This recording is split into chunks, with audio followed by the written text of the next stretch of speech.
किसे कहते हैं? क्षोमंडल किसे कहते हैं? क्षोमंडल इंग्लिश बोलते हैं ट्रोपोस्फियर। क्षोमंडल क्या बोलते हैं इंग्लिश में? ट्रोपोस्फियर। क्षोमंडल क्षोमंडल वायुमंडल की सबसे निचली परत है। क्षोमंडल वायुमंडल की सबसे निचली परत, ठीक है। ये मेरी सतह से जो है ये 12 किलोमीटर तक जाएंगे तो क्या आपका मंडल है ये हमारा क्षोमंडल। अरे क्षोमंडल वायुमंडल की सबसे निचली परत है जो पृथ्वी की सतह से, जो पृथ्वी की सतह से लगभग 12 किलोमीटर तक फैली होती है। क्षोमंडल वायुमंडल की सबसे निचली परत है जो पृथ्वी की सतह से लगभग 12 किलोमीटर तक फैली हुई है। उसका सेकंड क्वेश्चन नंबर 2 है क्षोमंडल की विशेषता लिखें। क्षोमंडल की विशेषता बताइए कि क्षोमंडल की विशेषता है क्या है।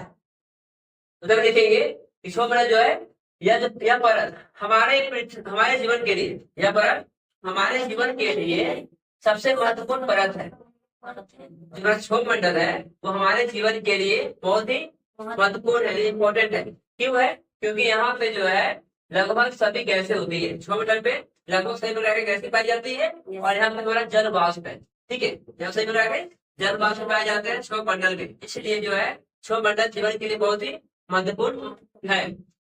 मौसम संबंधी घटनाएं, मौसम संबंधित घटनाएं दूसरा विशेषता है वो है हमारा मौसम संबंधित घटनाएं। जितनी भी मौसम संबंधित घटनाएं घटती है वो सभी कहाँ पे होती है? इस सभी घटनाएं क्षोमंडल में होती है। जैसे बादल का बनना, बादल कहाँ बनती है? क्षोमंडल में।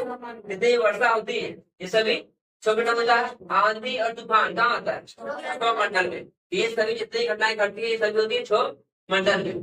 तीसरा जो विशेषता है वो हमारा ऊंचाई बढ़ने पर तापमान क्या होता है? घटता है। इसे ऊंचाई बढ़े जितने ऊपर जाएंगे क्या होगा? तापमान घट जाएगा, ठीक है। ऊंचाई बढ़ने पर तापमान घटता है। इसका विशेषता हो गया हमारा इसका। चौथा जो विशेषता है इसकी जो ऊपरी भाग है क्षोमंडल की, जो ऊपरी भाग है तो ऊपरी भाग बोलते हैं क्षोमंडल शीर्ष। ऊपरी भाग क्या बोलते हैं बच्चों? क्षोमंडल शीर्ष कहते हैं, ठीक है। तो ये हो गया क्वेश्चन नंबर 1। Question number 2